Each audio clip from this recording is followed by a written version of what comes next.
bienvenue à Paris Cocktail Festival, à Paris Event Center. Donc aujourd'hui, on fait notre deuxième conférence après le Vermouth, donc sur le cocktail, avec 4 grandes figures du monde du bar. Voilà, soit chefs d'entreprise, soit barman, qui ont créé en fait leur propre marque, donc des vrais entrepreneurs.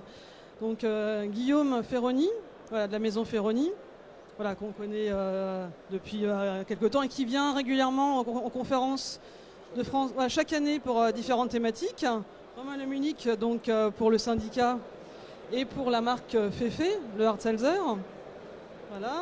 Germain Canto, donc barman aussi, basé à Cognac, avec son ready to drink, on dit, pour cocktail en bouteille, donc Hermel.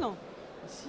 Et Marc Bonneton de Cocorico au l'Antiquaire, il y a plein de casquettes, voilà, qu'on t'a vu l'année dernière pour le début en fait de la marque, qui a bien évolué, donc on va en parler.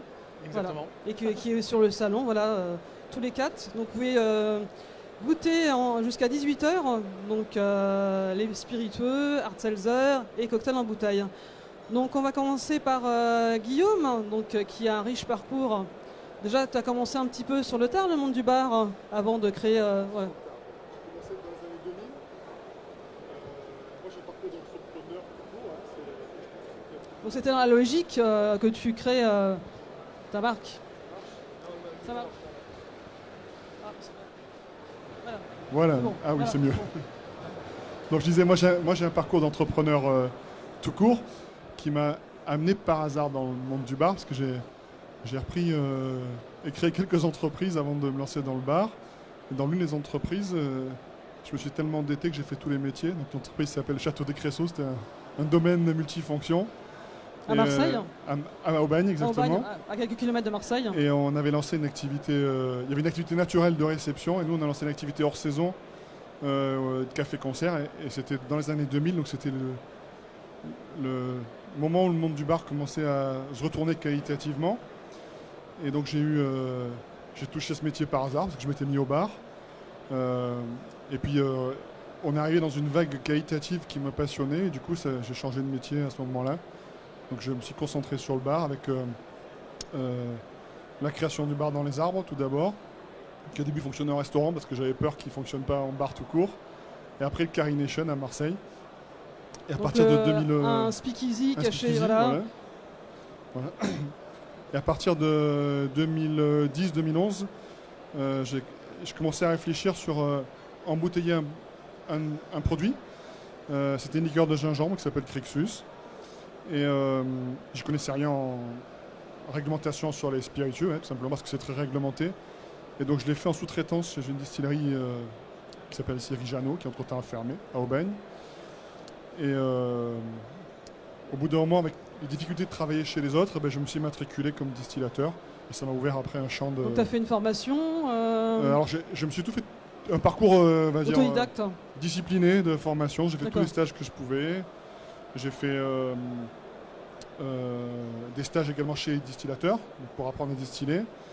Et après, dans le bar, Marc en est un témoin, on a la chance, quelque part, de faire des concours. Et dans les concours, si on veut avoir une chance, il faut connaître à fond les produits. Et donc moi, je connaissais très bien comment on fait les produits de A à Z, les cépages, les distillations, etc. Donc on avait déjà un bagage technique de départ théorique.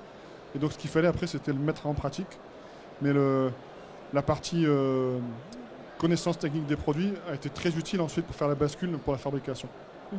Et créer ton J'ai site de créé, production. alors tout de suite, d'abord la liqueur de gingembre. Après, quand je me suis matriculé, j'ai fait des démarches pour être distillateur. Et donc à partir du moment où on peut manipuler de l'alcool, j'ai vu que je pouvais faire vieillir. Donc le deuxième produit que j'ai fait, c'est le rhum vieux. C'est faire du vieillissement de rhum. Et c'est aujourd'hui ma première activité, c'est faire du rhum vieux. Après, j'ai fait le pastis, ça c'est un de mes gros, aussi des produits qui comptent beaucoup dans la gamme, et les gins. Et après, comme beaucoup de barmen, on a une passion pour les vieilleries. Moi, je me suis focalisé sur les spiritueux du XVIIIe siècle, du siècle des Lumières. Et donc, je réédite des recettes disparues du XVIIIe siècle, sur lesquelles je fais très peu de ventes, à vrai dire. Je fais très peu de ventes, ça ne me fait pas vivre. Mais d'abord, ça nous pousse à faire de la recherche, donc au niveau technique, c'est très formateur. puis ça fait beaucoup de presse. Et en fait, la presse, c'est aussi ce qui compte quand on lance une marque, c'est qu'on parle de nous. Et ben, de rééditer des spiritueux disparus, ben, ça fait parler de nous. Donc le métier, par contre, de barman, tu l'as un peu lâché aujourd'hui? J'ai lâché en 2 fois. La première fois que j'ai lâché, c'est quand j'ai ouvert le Carry Nation, parce que dans le bar, il y a une notion de sommellerie, d'expliquer. Et pour moi, c'était plus important d'être à l'explication que derrière le comptoir. Donc quand on a ouvert le Carry Nation, c'était le 2e bar.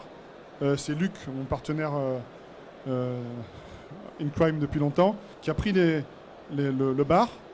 Et moi, je me suis mis en salle. Et du coup, j'ai quasiment lâché le shaker à ce moment-là. Donc je faisais encore après. Je mettais ma main à la pâte, mais j'étais plus tous les soirs derrière le comptoir, j'étais plutôt en salle. Et c'était bien d'ailleurs, parce que je trouve que ça fait monter la qualité, parce que quand on est au pass, on vérifie tous les cocktails. Et la 2e fois, donc au début, je mettais en parallèle la carrière de distillation et macération, etc., de fabrication de spiritueux et de barman. Et j'ai lâché à partir du moment où j'ai eu 3 produits. Tant que j'avais une petite gamme, je faisais ça de manière un peu solitaire et confidentielle. À partir du moment où j'ai dû recruter, j'ai amené une de mes associés à travailler avec moi à temps plein, puis on a commencé à recruter de la production, etc. J'ai lâché le bar pour me consacrer à la fabrication de spiritueux. Après, j'adore toujours le bar, donc je fais des guests chez moi-même. C'est un comble, mais j'adore. Et puis, les bars sont toujours dans le giron. C'est Luc qui a pris vraiment la direction et qui les gère de manière autonome. Mais moi, ça me sert d'ambassade un peu. Ça me sert de... Oui, ça a été une vitrine au départ un peu pour toi, Carry Nation. Même pour tester les produits, parce que moi, j'ai toujours en arrière-pensée l'utilisation des produits en bar. Après, honnêtement, c'est pas ça qui me fait vivre, c'est les cavistes. Mon premier marché, c'est les cavistes, de loin. Mais l'ADN, il est dans le bar. C'est-à-dire que quand je fais un produit, moi, je pense à l'intégration en cocktail. Et c'est quelque chose dont on parle souvent, parce que le cocktail chez les cavistes, des fois, c'est un péché. C'est de mélanger des produits, c'est un péché. Et en fait, moi, je prêche souvent pour dire que, comme en cuisine, tu as de bons produits, tu fais des bons plats. Donc, c'est pas un péché d'utiliser un très bon spiritueux si on sait bien le marier avec délicatesse. Donc, ça fait aussi, je pense, le fait, nous, d'être barmen, le discours qu'on a avec les clients, on ouvre un peu les esprits. Parce que quelqu'un qui est un caviste, qui fait que du vin depuis une dizaine d'années, mélanger un produit, c'est un sacrilège. Et en fait, c'est en train de changer. C'est en train de changer maintenant, parce qu'on se rend compte qu'on peut mélanger des produits très nobles sans les saccager. D'accord. Et aujourd'hui, donc, c'est au niveau des catégories, tu as pratiquement... Alors moi, je suis très ambitieux, j'essaie de tout couvrir. Alors ça prend du temps. Donc même le mezcal, il me semble. Même le mezcal. L'eau de vie d'agave. Après, c'est très symbolique, l'eau de vie d'agave, mais en plus, je suis un fanatique d'agave. Hein. Donc j'ai le malheur de ne pas réussir à en faire de bout en bout. Donc j'ai planté les agaves à mezcal et même à tequila il y a 7-8 ans, mais je pense que je pourrais en faire à 70 ans. On trouve les agaves à Marseille, c'est ça Voilà, celles que j'ai plantées, c'est des mexicaines, Tobala, l'agave bleue, etc. Mais ça pousse très lentement. Et après, on a une variété invasive dans le parc naturel des Calanques qui sont arrachées. Donc on est un groupe de 3. Il y en a un qui est Axel, qui est l'initiative du projet, qui a eu l'idée de faire ce produit-là, donc qui a organisé la récolte et la distillation, etc. L'atelier du bouilleur qui a distillé, et moi je fais la partie vieillissement. Mais c'est un produit ultra confidentiel. Là, on verra. En vieillissement, on en a, je crois, on va être patient pour le voir chez les cavistes. Voilà. Bon, merci beaucoup, Guillaume. Plaisir. On va passer à Marc. Donc, on avait vu il y a un an, on avait fait une conférence sur les cocktails en bouteille. Donc, Marc, à la base, on te connaît avec le concours Legacy il y a quelques années. Après, avec l'ouverture du premier bar de cocktail avec Soda Bar en 2006, déjà. Après l'Antiquaire. Tu as toujours été un entrepreneur, toi, à la base. À la base, oui, issu de la restauration, donc les bars à cocktails dans un premier temps, et ensuite les restaurants. 8 affaires en tout sur Lyon. Pas toujours d'actualité, mais toujours 2 en ce moment. Donc l'Antiquaire et l'Officine au Grand Réfectoire. Et puis dernière aventure humaine et dans l'univers du cocktail. Les cocktails en bouteille, voilà. Voilà, donc les cocktails ready to drink, Cocorico. Donc l'idée est arrivée comment alors de penser à... L'idée est arrivée de base avec les premiers batchs, donc courant 2015, où c'est quelque chose qui est devenu naturel dans certains bars de faire ses propres batchs pour toutes les raisons existantes du ready to drink, savoir avoir une constance, une consistance, une rapidité de formation du personnel pour envoyer donc les soirs de rush et facilité de switcher le staff et d'avoir une constance n'importe quand à 18h à l'ouverture et à 3h du matin sur plusieurs sites, d'avoir des cocktails, voilà, un vrai outil de gestion et de traçabilité. Donc les contraintes de la restauration que l'on connaît tous, donc le batch permet d'en solutionner pas mal en tout cas. Et donc du coup appliquer les techniques de batch à mes établissements et après à l'événementiel et après à se dire en fait ça marche bien pour nous, pourquoi pas le développer et proposer nos batchs et les vendre tout simplement. Et donc du coup après la continuité de l'aventure humaine avec Julien, avec Geoffrey. Et pourquoi Geoffrey. Cocorico d'ailleurs Cocorico, c'est un jeu de mots, hein, vous l'avez compris. On revoit souvent l'univers du coq et la queue de coq dans la culture bar, avec le mot cocktail forcément, la queue du coq. Et donc du coup l'onomatopée française que vous entendez partout tout le temps sur M6 pour le sport, Cocorico. Voilà, c'est un mot qui fait partie de notre culture populaire. Et donc avec ce double jeu de mots, on se permet de s'offrir une identité française avec quelque chose, avec une consonance et une logique avec la culture bar, la culture cocktail en tout cas. Donc voilà, c'était une évidence qui est venue tout de suite pour nous. Donc toi, tu as un site de production maintenant donc pour créer tes produits. Voilà. Vous êtes plusieurs associés. Voilà. Donc on est 3 associés, on est basé à Bénaud dans l'Ain, c'est à la frontière du Rhône et de Lyon, c'est à 15 minutes de Lyon-Centre. Concrètement, c'est moins loin que d'ici à la Tour Eiffel, donc c'est vraiment à côté de Lyon. Donc on a un site de production et on réalise, on assemble, on fait nos sirops, on fait tout de A à Z et on embouteille, on met en fût, on met sur palette et on expédie, on gère nos distributions. On a aussi nos bureaux, le marketing, l'ADV, enfin tout est centralisé sur notre site. Vous êtes combien maintenant On est 9. C'est pas mal. Hein, avec 2 alternants en marketing, communication et la production, le commerce et l'administratif. On a 18 agents commerciaux en France et on ouvre petit à petit les distributeurs. C'est un petit peu plus compliqué les gros distributeurs de par la présence des alcooliers, les accords tripartites. Mais petit à petit on y arrive et le ready to drink dans sa globalité continue son avancée. Puis avec le confinement, je pense que ça a aussi permis d'atteindre une autre cible. Au départ, tu étais plutôt CHR, non? Non, mais le confinement, je pense qu'il y a un avant-après et ça a permis une ouverture d'esprit et une quête de solutions et ça a amené le cocktail ready to drink un peu plus comme une évidence parce que ça a marqué une rupture dans notre histoire et donc ça apparaît comme quelque chose de nouveau. Alors que nous, c'est pas du tout un produit qui est né pour le confinement. J'ai commencé à commercialiser les cocktails en bouteille à l'Antiquaire en septembre 2019, alors que personne ne savait où était Wuhan sur la carte. Donc non, c'est pas quelque chose d'opportuniste, mais c'est clair qu'avec du recul, je pense que la catégorie ready to drink, la pandémie a été quelque chose qui avance dans les mentalités pour la solution. Et au niveau des recettes, donc j'ai l'impression que ça a évolué un petit peu au fil du temps. Il y a des choses qui marchent moins bien, mieux. Après, qu'est-ce qu'aujourd'hui notre positionnement a peut-être légèrement évolué, puisqu'à la base, on proposait essentiellement des cocktails signature. Et on se rend compte que la réalité du terrain... L'Antiquaire, c'est ça? Pardon? C'était les cocktails signature de l'Antiquaire? Certains, bien sûr, ouais. Après, évidemment, on n'a pas inventé le Moscow Mule, on n'a pas inventé le Negroni, encore moins le Old Fashion. Mais par exemple, le Sauce Beach, c'est une recette personnelle, une interprétation d'un planteur un peu plus, on va dire, complexe. Le Gin Garden, pareil, c'est un cocktail issu de l'ADN des cocktails au gin herbacé, dans l'esprit d'un gin Basil Smash. Voilà, chaque cocktail, on peut trouver son ADN dans des cocktails bien commerciaux. Le cocktail rhum exotique fruit de la passion, le vodka fruits rouges, le gin basilic.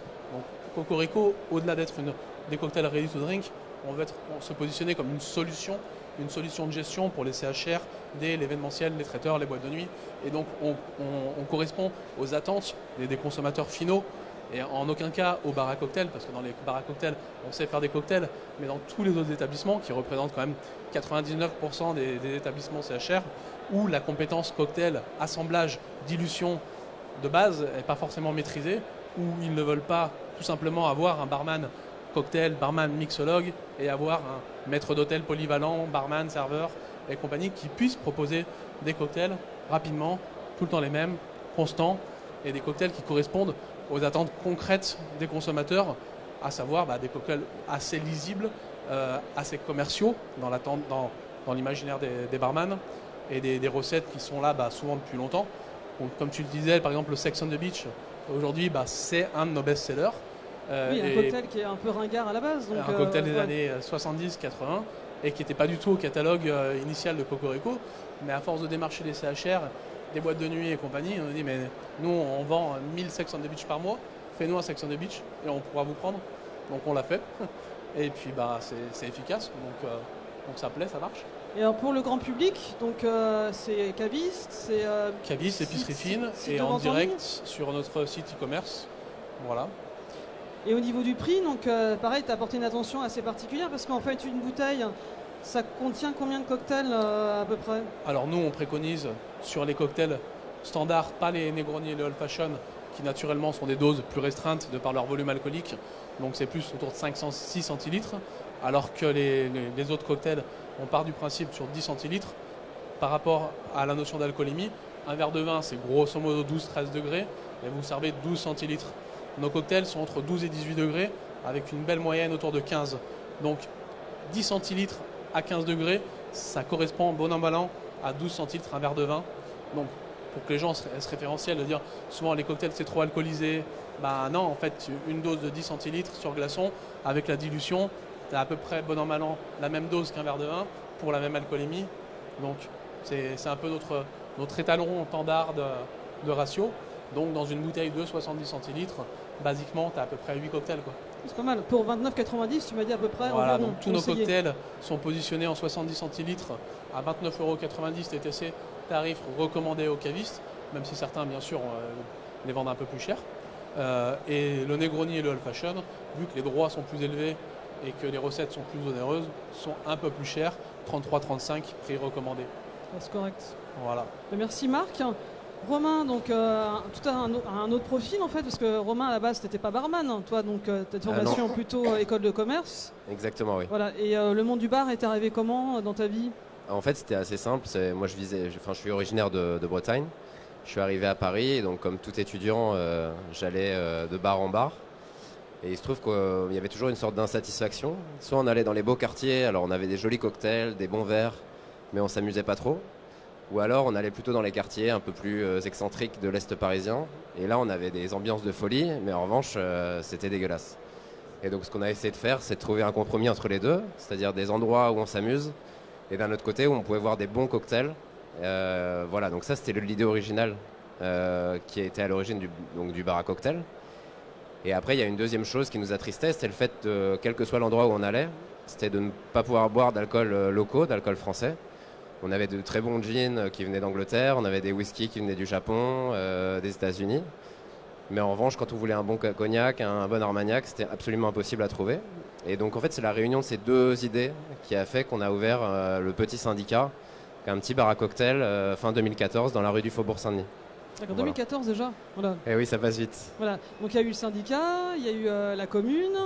Alors en fait, il faut bien voir, donc c'est à partir de cette idée initiale qui a assez rapidement marché parce que justement comme on était les premiers à faire du local en France mais peut-être même dans le monde, en tout cas c'est le premier bar purement conceptuel autour du local qui a été lancé.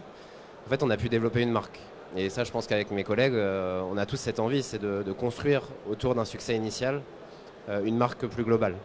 Et l'idée de syndicat aujourd'hui nous elle nous poursuit depuis 6 ans maintenant. En fait c'est bien sûr un petit bar à cocktail mais c'est une idée beaucoup plus générale, c'est comment on va réussir dans le milieu de l'alcool et des spiritueux, à adapter la grande tradition française à la modernité et au code des jeunes générations. Et donc depuis 6 ans, en fait, on essaie de trouver des idées, comme le ferait un véritable syndicat de spiritueux français, pour développer cette idée de syndicat. Et donc aujourd'hui, ça prend effectivement différentes directions, et en fait 3 grandes directions qu'on est en train de développer. Donc la première, évidemment, c'est des bars à cocktails, puisqu'on en a 2 à Paris, le syndicat, la commune. Qui ont avec un certain succès puisqu'on remporte pas mal de prix régulièrement, à la fois nationaux, à la fois internationaux. D'accord. La deuxième partie, c'est des boissons maintenant. Vous en avez un exemple ici avec. Justement, donc on va parler justement pourquoi. Avec là, Pfeffer Seltzer. On n'est plus sur du français là, c'est vraiment plus une identité Ça vient des États-Unis là, donc. Alors c'est vrai qu'on on me pose souvent cette question de la cohérence Voilà, le du lien hard entre. seltzer. Voilà. Bah, écoutez, là il y a une vision aussi très claire. En fait c'est une boisson qui est mondiale, comme a pu l'être la bière à une époque, comme a pu être le vin. Ça va être en fait la catégorie reine dans les années qui viennent probablement, parce qu'elle répond en fait à plein de demandes des jeunes générations, la légèreté, Donc on va la redéfinir faible sucrosité. un peu la catégorie. Donc c'est quoi Ouais. un hard seltzer? Alors un hard seltzer, c'est en fait donc c'est une boisson à 5 degrés qui se présente avant tout comme une alternative plus légère, plus fraîche et moins sucrée à la bière. En gros, comme dans d'autres catégories comme de la nourriture, en fait, il y a des grandes tendances à l'œuvre chez les jeunes, et notamment le fait qu'ils veulent boire moins sucré et manger moins sucré. Et le hard seltzer vient répondre à cette demande. Donc là, la marque a été créée il y a combien de temps maintenant? Elle a été créée il y a 1 an à peu près, et justement, je termine parce que je voulais terminer la réponse Pardon, à la excuse-moi. question. L'idée, c'est justement que dans ce phénomène mondial, ce qu'on s'est dit, c'est qu'il allait probablement avoir des grandes majors qui allaient une fois de plus vouloir imposer un produit sur le marché français.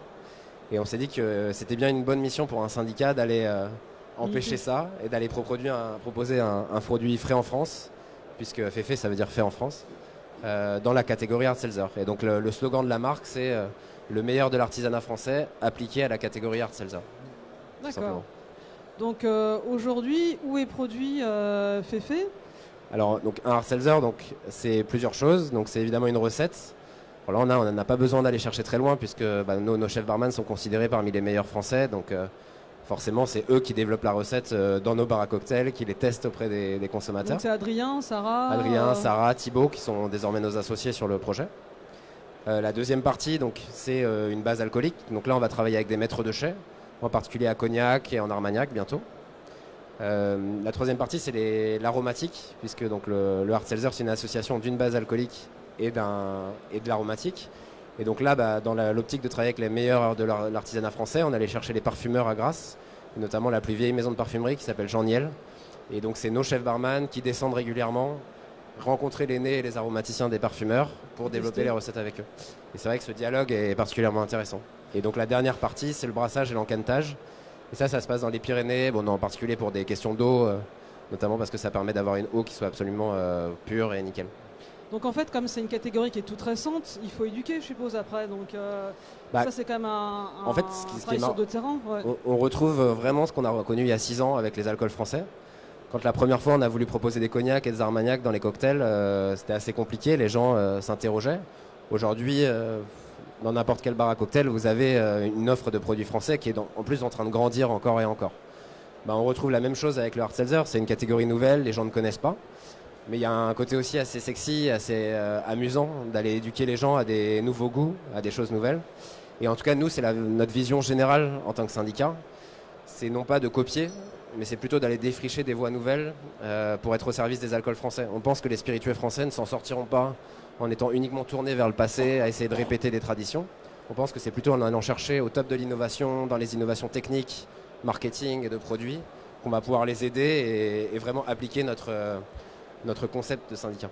Donc au niveau distribution, aujourd'hui, c'est le CHR, c'est aussi le grand public, réseau caviste. Notre ambition, elle est vraiment d'être le leader du hard seltzer en France. D'accord. Voilà, c'est un beau challenge. C'est un beau challenge, mais aujourd'hui, ça prend une bonne direction en tout cas, parce qu'on est déjà le leader made in France. Après, il reste encore les grandes majors à détrôner, mais voilà, on y va petit à petit, et à la mesure aussi de nos moyens financiers qui grossissent, mais qui restent encore assez limités.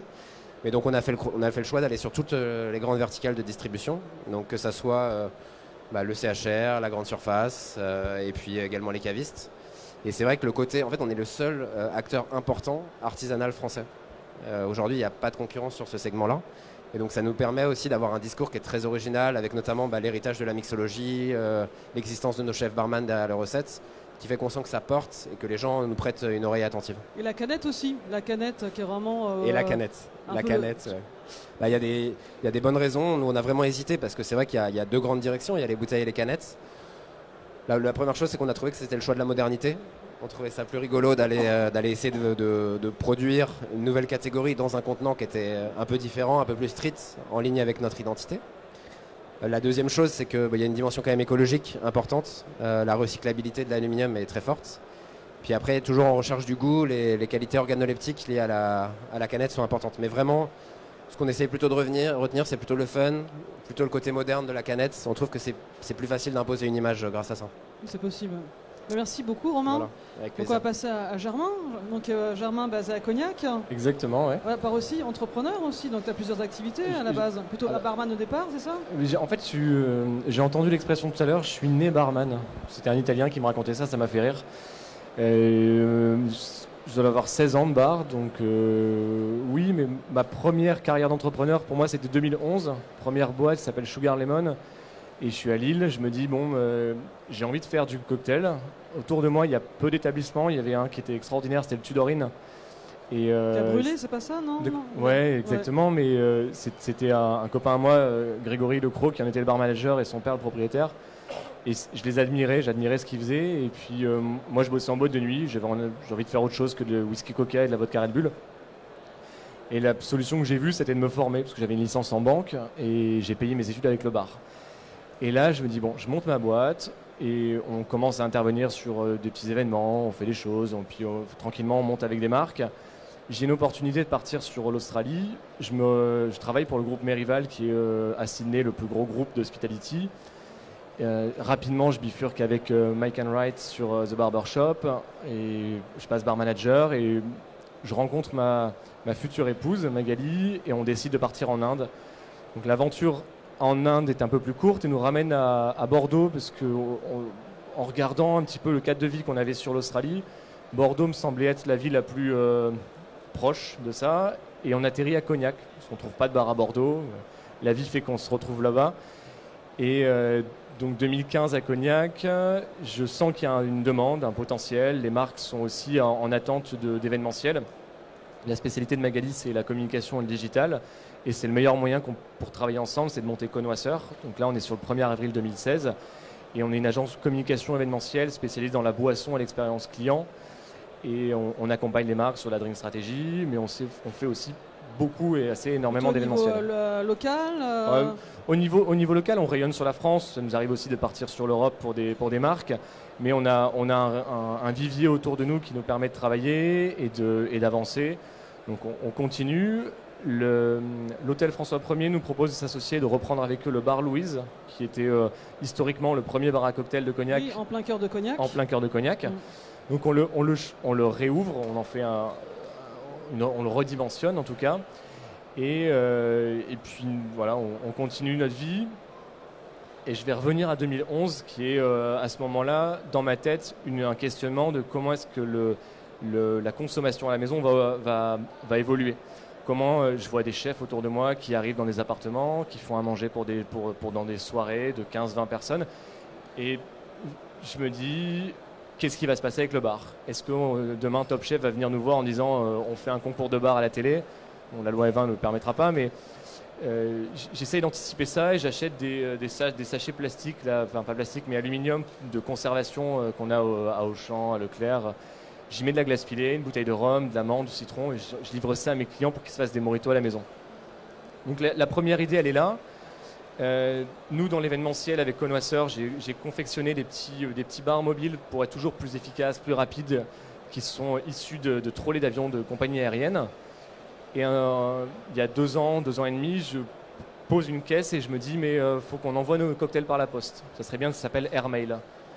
Donc le nom arrive là et on veut être dans du mouvement, dans du nomade, dans de l'envoi, dans des choses qui vont arriver par la poste. Alors ma première réflexion, elle est de se dire, je prends une poche sous vide dans laquelle je vais y mettre le cocktail et je l'envoie en carton et comme ça arrive directement dans la boîte aux lettres. Pour des questions d'expérience, on est revenu en arrière et de mise en œuvre aussi. Alors les Italiens l'ont fait, je leur laisse. Et aujourd'hui, on s'est nous orienté sur la bouteille avec une envie de créer un moment à la maison. Quand je réfléchis aux recettes, je réfléchis à une émotion qu'on va pouvoir partager avec notre consommateur. Parce que finalement, un cocktail, ça se boit dans un bar avec l'expérience avec le barman qui nous l'explique, qui nous le fait. Et aujourd'hui, le reproduire à la maison, c'était compliqué. Donc on a un peu essayé de trouver une bouteille. On a été accompagné par l'agence Linéa qui nous a développé le pack et rendu ça plutôt mignon, même très mignon. Et le petit QR code derrière nous sert à mettre une ambiance musicale pour replonger notre client dans la playlist du cocktail. Voilà, pour vraiment jouer sur l'émotion et le moment. Mais alors je suppose que ça concerne toi, Marc et Germain. Il y a quand même des conditions techniques pour faire des cocktails en bouteille. Il y a des contraintes quand même. Oui. C'est ça, il y a des contraintes. Il y a certains des contraintes, ingrédients qui sont peut-être impossibles à utiliser, ou des questions de conservation, d'oxydation. Il y a toutes ces contraintes-là et à la question qu'on m'a posée un jour, j'ai répondu, j'ai réfléchi mes cocktails. J'ai pas pris des cocktails que j'ai mis dans une bouteille, mais j'ai réfléchi à une bouteille qui va accueillir un cocktail. Donc ma recette de cocktail doit être aussi faite pour être dans une bouteille, donc pour être ouvert, pour tenir dans le temps, pour ne pas s'altérer, éviter de s'oxyder. Donc la réflexion, elle est autrement et c'est là-dessus que aujourd'hui, nous quatre et les autres qui nous suivent et qui sont déjà là, je pense qu'on fonctionne et c'est comme ça qu'il faut voir les autres. Quel conseil vous donneriez à des gens, à des barman qui veulent comme ça créer leur marque ? C'est quoi les compétences ? Je suppose qu'il y a un côté aussi gestion, pas aussi créativité, mais c'est quoi là, donc les bons conseils par rapport aux erreurs que vous avez fait peut-être dans vos parcours ? Ils peuvent déjà nous appeler, on pourra faire un co-branding avec eux.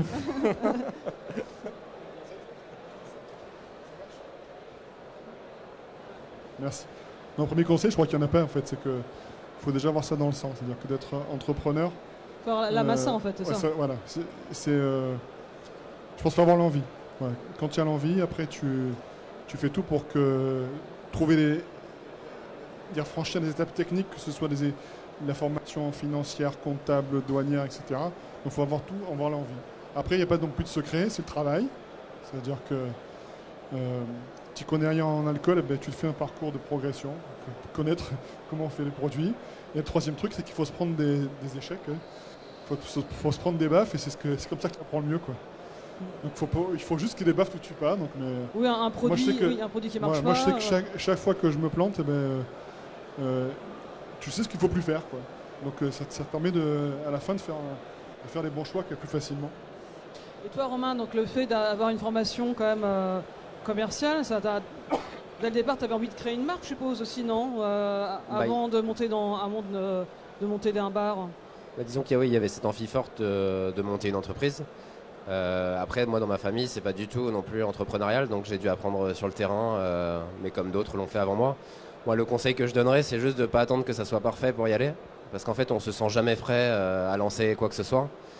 Et de toute façon, même si on a pensé à tout, il y aura énormément de choses qui vont arriver derrière et qui vont faire que le projet il va partir complètement en banane après. Donc vraiment, le conseil, c'est y aller, tester le plus vite possible et apprendre de ses erreurs et corriger ensuite. Mais beaucoup trop de gens veulent attendre que tout soit parfait pour lancer les choses. Et en fait, ça prend des années et c'est jamais parfait de toute façon. Il faut aller au contact du client, il faut aller au contact des fournisseurs. Oui, c'est un nouveau métier là, donc voilà. Du passer du bar à créer. En fait, le seul apprentissage qui vaille, c'est l'apprentissage du terrain. Donc voilà, à tous les barman qui nous écoutent, allez-y, lancez votre produit et vous verrez les problèmes après. Et toi, Marc, tu conseillerais quoi ? Non, pour revenir sur ce que Romain et Guillaume et Germain ont dit, pour synthétiser, non, c'est exactement ça. Il faut faire les choses, apprendre des retours, évidemment, des retours clients, des retours techniques. Et même plus simple, donc ta question a fait écho à l'actualité du moment et donc au décès de Bernard Tapie. Et j'aimerais juste faire une citation que j'ai lue et qui m'a bien inspiré et qui répond parfaitement à ta question.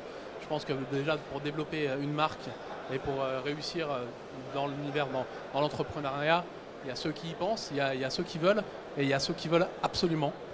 Et je pense qu'il faut vraiment vouloir absolument le faire et réussir pour y arriver, parce qu'il y a tellement d'étapes et de niveaux pour vous faire échouer que si vous n'êtes pas déterminé à aller au bout, de toute façon vous ne commencerez pas. Donc voilà, pour synthétiser tout ça. Et toi, Germain ? Moi, je leur conseillerais de s'affranchir de leur peur et d'avancer, parce que le premier pas, c'est le plus dur, mais la première marche de l'escalier, c'est la plus compliquée. Mais quand on en est à la moitié, on regarde derrière, on se dit qu'on en a déjà fait la moitié. Et quand on regarde en haut, on dit on peut continuer maintenant qu'on en a fait la moitié. Donc c'est se mettre en avant, se mettre en mouvement, la première chose, et d'y aller, quoi, oser. Et alors une question plus technique, c'est comme vous avez déjà une activité, vous êtes tenu comme un barman, est-ce que les banques prêtent plus facilement déjà ? Non. Non, enfin, les banques ne croient qu'une chose, c'est au compte de résultat. Donc si tu as un compte de résultat qui démarre, ils ne te croient pas, donc il faut faut faire avec. Donc, ou tu as de l'argent ailleurs, ou tu as des gens qui t'en prêtent, ou tu fais des projets qui ne demandent pas beaucoup d'investissement. Donc, tu peux. Moi, j'ai un gros problème, par exemple, sur le rhum, parce que je fais vieillir du rhum blanc, donc il faut 6 ans de stock. Eh ben, c'est un enfer en termes de financement, mais après, il faut trouver des solutions. Donc, non, les banques, il faut voir, en plus, elles prêtent leur argent à 1-2% d'intérêt. Donc, elles n'ont aucun intérêt à prêter de l'argent à prendre du risque. Donc, il faut trouver d'autres solutions. Moi, je pense que quand on crée, il faut mettre ses tripes, et donc il faut mettre son argent, tout simplement, et le trouver. Si les banques le prêtent, c'est très bien, mais si elles ne le prêtent pas, il faut faire ça. Toi, Romain Moi, je vais juste vous donner une anecdote qui, à mon avis, sera assez parlante. C'est donc pour monter le bar syndicat. Moi, évidemment, j'avais pas d'argent à l'époque. Et donc, on est allé voir 10 banques. C'était l'objectif, c'était d'aller voir 10 banques. Et sur les 10, il y en a 9 qui ont dit non. Parce qu'en fait, moi, je venais pas du milieu du bar, donc aucune expérience dans le secteur. Mais il y en a quand même une qui a dit oui. Et en fait, il n'y a pas besoin d'avoir tout le monde qui vous dit oui pour réussir votre projet. Il suffit juste qu'il y en ait un qui croit en vous. Et le projet peut démarrer. Et je pense que si vous êtes vraiment absolument déterminé, comme disait Marc, il y en aura forcément un qui vous suivra. Oui, parce qu'il y a une dimension qui reste une dimension humaine. Et en face de nous, on a un établissement bancaire, mais on a aussi souvent un directeur d'agence qui a une délégation, un pouvoir de faire, et qui va croire dans ce qu'on est capable de mettre en œuvre. Et encore, moi, donc le jour où je suis rentré dans le bureau du directeur de ma banque et je lui ai présenté le projet, qui nous a dit ok, je vous suis sur l'établissement, sur les bureaux et sur la mise en œuvre des choses, il s'est basé sur ce qu'on voulait faire. Donc il ne faut pas diaboliser non plus les banques. Elles aident aussi, hein, elles accompagnent. Mais si le projet est bancal, elles sont aussi là pour le dire attention, faites pas de bêtises, revoyez les choses correctement. Et un premier non n'est pas un non définitif, c'est aussi un non de réflexion et qui viendra avec un oui derrière, quoi. Marc aussi, tu as quand même créé beaucoup d'entreprises, donc tu as les mots justes pour parler aux banques. Je rejoins Romain sur la première expérience du soda. On n'a pas fait 10, on en a fait 15 et c'est la 15e qui a dit oui. Bon, à l'époque, j'avais 23 ans et Arnaud était à peine plus vieux, donc c'était compliqué de nous faire confiance. On n'avait pas beaucoup d'apports. Mais bon, après, forcément, au fur et à mesure des affaires, pour Cocorico, ça a été quand même beaucoup plus simple parce qu'on arrivait quand même avec un passif et on est 3 associés avec des backgrounds qui sont quand même un peu sérieux pour ce projet-là. Donc, du coup, ça a été assez vite. Et après, le développement continue dans le bon sens. Puis le monde du cocktail aujourd'hui est porteur aussi, donc ça c'est... Ouais, vas-y. Ouais, un complément sur les banques. Donc, moi je disais que les banques, elles n'aiment pas prêter ce qu'elles ne connaissent pas. Par contre, elles prêtent très facilement sur ce qu'elles connaissent, donc sur les machines, sur l'immobilier, etc. Donc moi, si un conseil à donner, c'est quand tu n'as pas besoin d'argent, que tu vas financer une machine, finance-la quand même. Ça prête. Parce que quand tu auras besoin de financer un truc où tu ne prêtes pas, ils te diront non. Donc tu te fais de la trésorerie là où tu peux et finalement c'est tes machines qui vont financer les choses non finançables. Donc il faut quand même, quand on n'a pas besoin, faire financer ce qui est facilement finançable et ça financera ce qui est compliqué à financer. Et puis donc le cocktail c'est quand même maintenant un secteur qui est porteur. Donc cocktail, oui c'est porteur. C'est porteur et ce qui est intéressant c'est que c'est en train de changer de direction, c'est ça un petit peu, non?